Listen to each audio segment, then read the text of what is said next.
Fala, leitores da Bíblia, graça e paz. Vamos continuar nossa leitura. Hoje nós vamos ler 2 Reis, capítulo 11 e 12 e também Provérbios 20. Vamos falar com o Senhor. Te damos graças, Senhor, pela tua bondade, tua misericórdia, a cada dia se renovando sobre a nossa vida. O Senhor é bom, a sua misericórdia dura para sempre. O Senhor é um Deus amoroso e fiel. Nós queremos te exaltar em nossa vida. Queremos, Senhor, sermos servos obedientes. Queremos te servir com excelência, Pai. Que o Senhor nos auxilie, Senhor. Que o nosso eu, ó Deus, seja mortificado a cada dia. Que prevaleça a tua vontade sempre. Assim oramos e pedimos. Em nome de Jesus. Amém. 2 Reis, capítulo 11. Lembrando que no capítulo 9, o rei Jeú conspirou contra o rei de Israel, que, deixa eu até lembrar o nome do rei de Israel na época, Jeú conspira e ele acaba matando o Jorão, que era o rei de Israel, e também no mesmo dia o Acasias, que era o rei de Judá. Certo? Então isso aqui é só para a gente se lembrar. Jorão e Acasias tinham se juntado, né, para uma batalha, e Jeú mata primeiro Jorão e depois Acasias. Isso é importante por conta aqui do início do capítulo 11 que a gente vai ler agora. Quando Atalia, mãe de Acasias, viu que seu filho era morto, levantou-se e destruiu toda a descendência real. Então, essa mulher, mãe de Acasias, quando seu filho foi morto por Jeú, ela conspirou contra toda a descendência real. Descendência real de que reino? Do sul de Judá ou do norte Israel?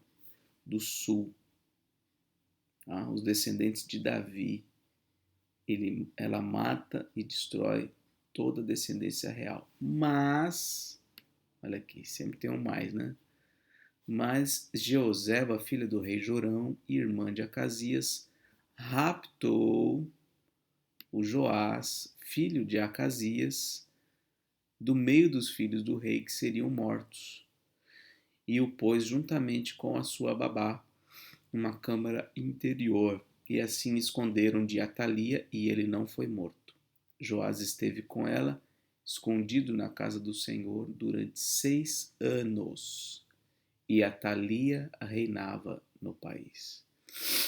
Então olha a situação, ela matou todos, exceto um, que foi escondido por essa mulher, Jeoseba, que, olha só, era filha do rei Jorão, de Israel, do norte, e irmã de Acasias, portanto, provavelmente filha de Atalia.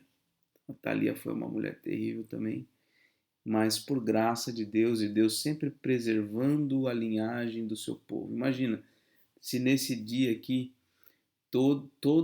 literalmente todos os filhos de Acasias fossem mortos, não haveria a possibilidade de Cristo ser descendente de Davi, como foi a promessa de Deus.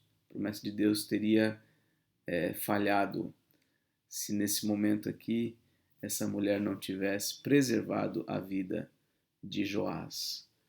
Tá? Porque, volto a dizer, a linhagem real em Judá tem seguido os descendentes, conforme a providência de Deus. Já o Reino do Norte não, é uma série de conspirações, então não necessariamente aconteceu dessa maneira. Então ele foi preservado durante 6 anos e Atalia reinava no país. No 7º ano, Joiada, e aí aparece um nome importante aqui, esse homem chamado Joiada. Ele mandou chamar os capitães dos cários e da guarda e reuniu-se com eles na casa do Senhor. fez uma aliança com eles, pedindo que jurassem na casa do Senhor. Então lhes mostrou o filho do rei e lhes deu ordem, dizendo: isto é o que vocês devem fazer. Uma terça parte de vocês que entram de serviço no sábado fará a guarda do palácio real.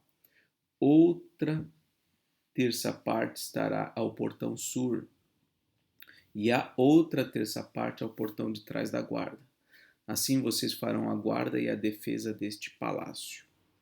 Os 2 grupos que saem de serviço no sábado, estes todos farão a guarda da casa do Senhor junto ao rei. Vocês devem rodear o rei, cada um de armas na mão. E se alguém quiser entrar nas fileiras, que seja morto. Vocês devem acompanhar o rei aonde quer que ele for. Os capitães de 100 fizeram tudo o que o sacerdote Joiada lhes havia ordenado. Cada um reuniu os seus soldados, tanto os que entravam de serviço no sábado, como os que saíam de serviço no sábado, e os levou ao sacerdote Joiada. O sacerdote entregou aos capitães de 100 as lanças e os escudos que haviam sido do rei Davi, que estavam na casa do Senhor. Ainda tinha elementos lá, aparentemente, né? Mesmo depois de tantas trocas, enfim, furto, enfim, entrega para outros reinos, ainda tinha ali essas lanças e escudos de Davi. Os guardas se puseram, cada um de armas na mão, desde o lado direito da casa real até o seu lado esquerdo, e até o altar e até o templo, para rodear o rei. Então Joiada trouxe para fora Joás, o filho do rei, pôs a coroa na cabeça dele e lhe entregou o livro do testemunho. Eles o constituíram rei, o ungiram, bateram palmas e gritaram: Viva o rei! Então, você pode imaginar a cena. Um menino de 6 anos de idade, cercado de guardas por todos os lados e sendo aclamado rei. Esse menino que até então ninguém conhecia, absolutamente ninguém conhecia. Ninguém sabia que ele poderia existir. A Thalia reinava por traição. E aí, como é que fica a Thalia nessa história? Quando a Thalia ouviu o barulho dos guardas e do povo, veio para onde o povo estava, na casa do Senhor. Olhou e eis que o rei estava junto à coluna, segundo o costume. Provavelmente era costume que o rei se posicionasse junto à coluna da casa do Senhor. Os capitães e os tocadores de trombetas estavam ao lado do rei, e todo o povo da terra se alegrava e tocava trombetas. Então a Thalia rasgou as suas roupas e gritou: Traição, traição! Porém, o sacerdote Joiada deu ordem aos capitães que comandavam as tropas, dizendo: Façam-na sair por entre as fileiras, e se alguém a seguir, matem-no à espada.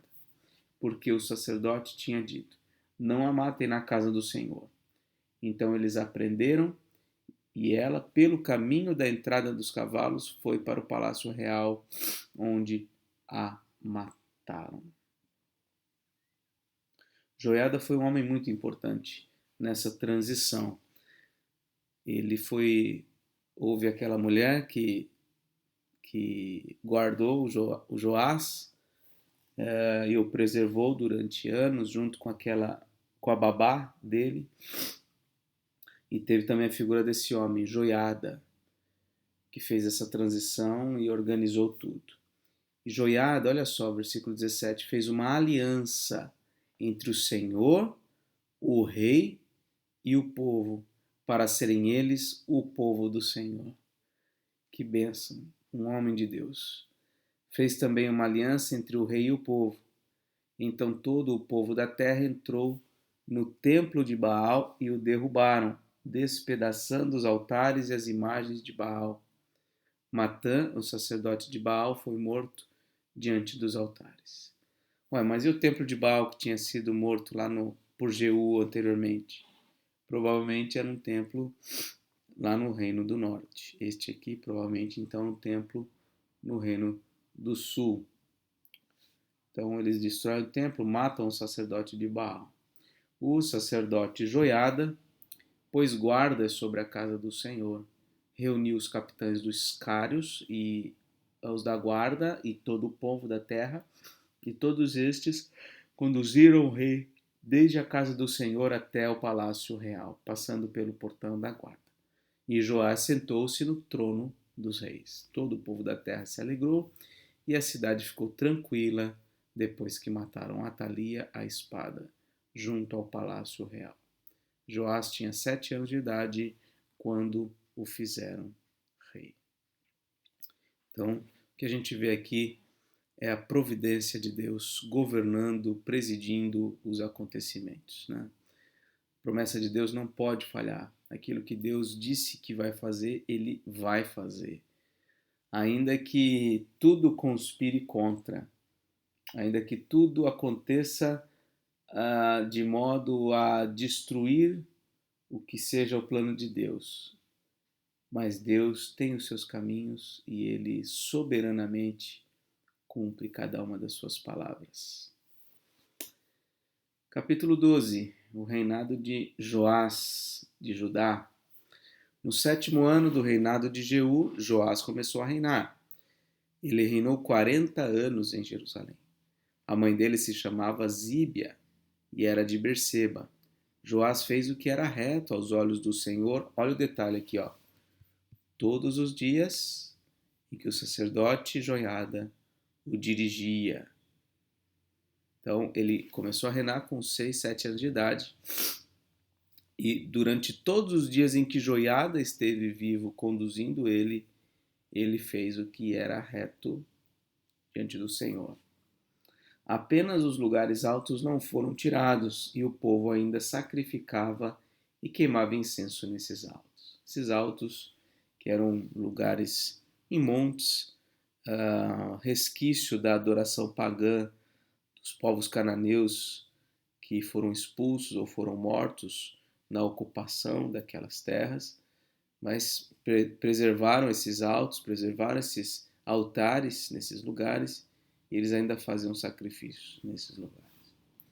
Joás disse aos sacerdotes: todo o dinheiro das coisas santas que for trazido à casa do Senhor, a saber, a taxa pessoal, o resgate de pessoas segundo a sua avaliação, e todo o dinheiro que cada um trouxer voluntariamente para a casa do Senhor, deverá ser recebido pelos sacerdotes, cada um dos seus conhecidos, e que os sacerdotes reparem os estragos do templo, sempre que houver reparo a fazer.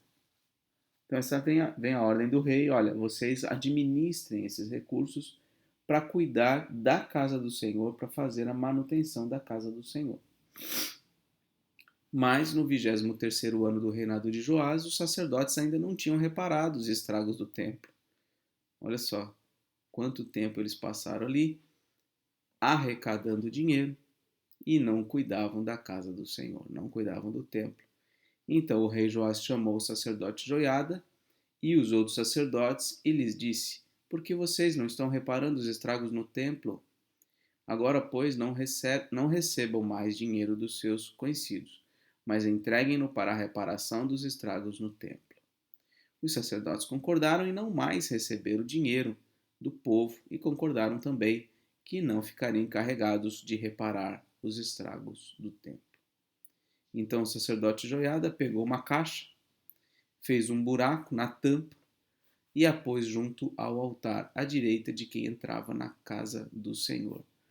Provavelmente esse aqui seja o precursor aí dos gasofiláceos nas igrejas, né?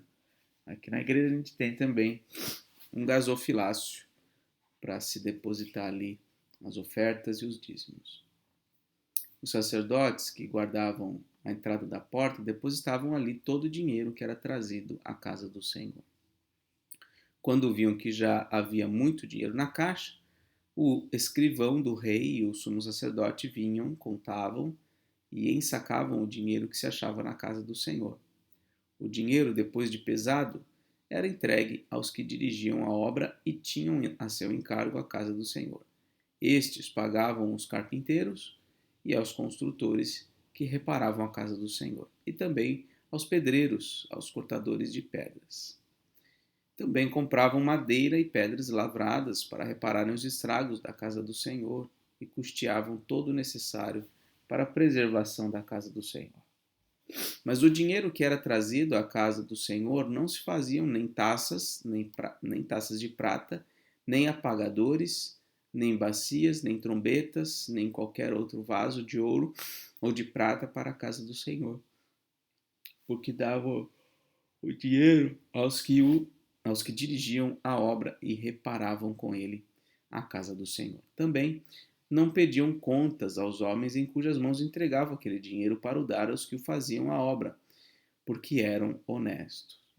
Por que eles não pediam contas? Porque eles acreditavam na honestidade daqueles homens. Mas o dinheiro de oferta pela culpa e o dinheiro de oferta pelos pecados não era trazido à casa do Senhor, ficava para os sacerdotes. Lembrando que os sacerdotes eram sustentados também ali pelos recursos que entravam, né, dos sacrifícios, etc. Nessa época, Hazael, rei da Síria, atacou e conquistou a cidade de Gate. Depois, Hazael resolveu marchar contra Jerusalém. Porém, Joás, rei de Judá, pegou todas as coisas santas que Josafá, Jeorão e Acasias, seus pais, reis de Judá, haviam dedicado, bem como todo o ouro que havia nos tesouros da casa do Senhor e no palácio real, e mandou a Hazael, rei da Síria, e este se retirou de Jerusalém. Mais uma vez, aqui os tesouros da casa do Senhor sendo entregues nas mãos de alguém por conta aí de alguma ameaça. Quanto aos demais atos de Joás e tudo o que fez, não está tudo escrito no livro da história dos reis de Judá? Os servos de Joás se levantaram, fizeram uma conspiração e mataram Joás na casa de Milo, que fica na descida de Sila. Josacar, filho de Simeate, e Josadab, filho de Somer, servos de Joás, o atacaram e ele morreu. Joás foi sepultado no túmulo de seus pais na cidade de Davi, e Amazias, olha só, seu filho reinou em seu lugar. Então, embora ele tenha sido morto por conspiração, quem assume o trono é o seu filho, o Amazias. Lembrando, o reino de Judá sempre tem seguido quase que, né, perfeitamente a descendência genealógica de Davi, né? Exceto aí no caso de Atalia, que acabou conspirando e reinou durante um tempo, mas logo Joás, filho de Acasias, assumiu. Ok? E aí no capítulo 13 a cena retorna para o reino do norte com o reinado de Jeoacás. Agora a gente vai ler também Provérbios 20.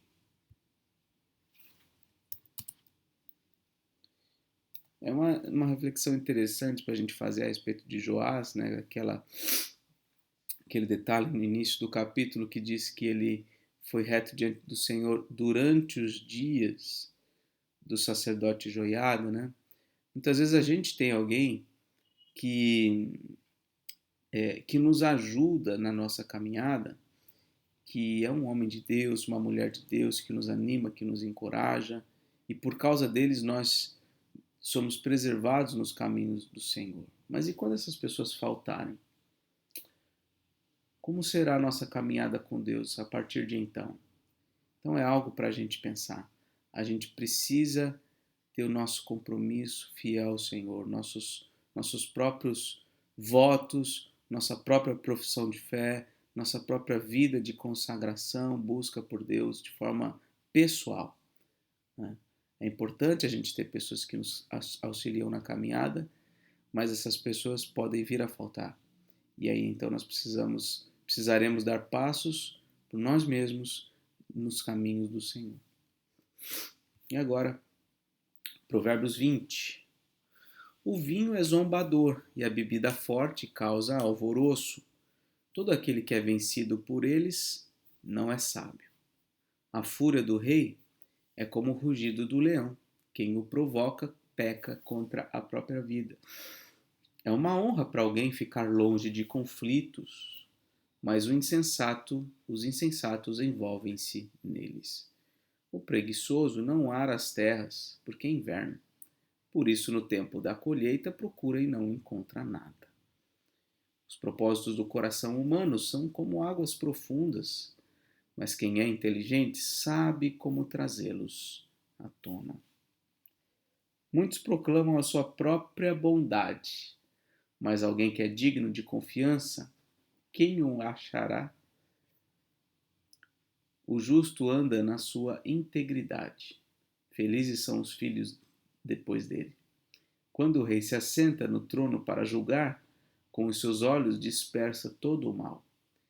Quem pode dizer: purifiquei o meu coração, estou limpo do meu pecado? O Senhor detesta o uso de dois pesos e duas medidas. Ele detesta tanto uma coisa quanto a outra. Até a criança se dá a conhecer pelas suas ações, se o que faz é puro e reto. O ouvido que ouve e o olho que vê, o Senhor os fez, tanto um como o outro. Não ame o sono, para que você não empobreça. Abra os olhos e você terá pão de sobra. Não presta, não vale tanto, diz o comprador. Mas quando vai embora, então se gaba do negócio que fez. Há ouro e abundância de pérolas, mas palavras que transmitem conhecimento são joia rara, joia preciosa. Que se tome a roupa daquele que fica por fiador de um estranho, que ele sirva de penhor quando ele se compromete por estrangeiros. O pão que se ganha com fraude pode ser gostoso, mas depois a boca se encherá de areia. Os planos são estabelecidos mediante os conselhos. Faça guerra com prudência. O mexeriqueiro revela os segredos. Portanto, não se meta com quem fala demais. Se alguém amaldiçoa o seu pai ou a sua mãe, a sua lâmpada se apagará na mais densa escuridão. A posse antecipada de uma herança, no fim, não será abençoada. Não diga, vou me vingar do mal. Espere no Senhor, Ele o livrará. O Senhor detesta o uso de dois pesos e uma balança desonesta não é boa. Os passos de cada pessoa são dirigidos pelo Senhor. Como poderá alguém entender o seu próprio caminho? É uma armadilha dizer precipitadamente: isso é santo, e só refletir depois de fazer o voto. O rei sábio peneira os maus e faz passar sobre eles a roda. O espírito do ser humano é a lâmpada do Senhor, a qual examina o mais profundo do seu ser. Bondade e fidelidade preservam o rei, e com bondade que ele sustém o seu trono. A glória dos jovens é a sua força, e a beleza dos velhos são os seus cabelos brancos. Os vergões das feridas purificam do mal, e os açoites limpam o mais íntimo do corpo. Muito bem, eu quero destacar aqui o versículo 6. Muitos proclamam a sua própria bondade, mas alguém que é digno de confiança, quem o achará? Nós somos muito rápidos em proclamar as coisas boas que fazemos, né? E é muito comum isso. Às vezes nem mesmo existe um diálogo, né? Existe apenas monótonos concorrentes, pessoas que não tratam de um assunto, não dialogam ou trocam ideias a respeito de algo. Geralmente um está falando do que pensa, do que sente, do que é, do que fez, do que faz, e o outro também está falando do que é, do que pensa, do que faz, das suas experiências e etc. Quase que um concorrendo ali com o outro. É muito comum isso. Muitos proclamam a sua própria bondade. Mas alguém que é digno de confiança, quem o achará? O que tem a ver o ser digno de confiança com o proclamar a sua própria bondade. Provavelmente o que o autor aqui está dizendo é que aqueles que proclamam a sua própria bondade não são dignos de confiança. E também o versículo 24. Os passos de cada pessoa são dirigidos pelo Senhor. Como poderá alguém entender o seu próprio caminho? Às vezes a gente pode pensar assim, né? Caramba, como é que eu cheguei até aqui? Eu planejava outras coisas, eu estava me preparando para outras coisas e de repente tudo mudou na minha vida e cá estou, né? Então o fato é que o Senhor Deus dirige os nossos passos, né? Sempre prevalece a vontade de Deus sobre a nossa vida. Que a gente tenha olhos para perceber isso, que nós somos conduzidos por Deus. Que Deus nos ajude a nos mantermos íntegros em todo o tempo. É isso então. Vamos fazer aqui a marcação da nossa leitura. Essa leitura vai para o YouTube no dia 15. Estou aqui no dia 14 gravando, agora são 8 horas da manhã. E graças a Deus estamos conseguindo manter a nossa agenda. Que Deus abençoe você, um forte abraço e até mais.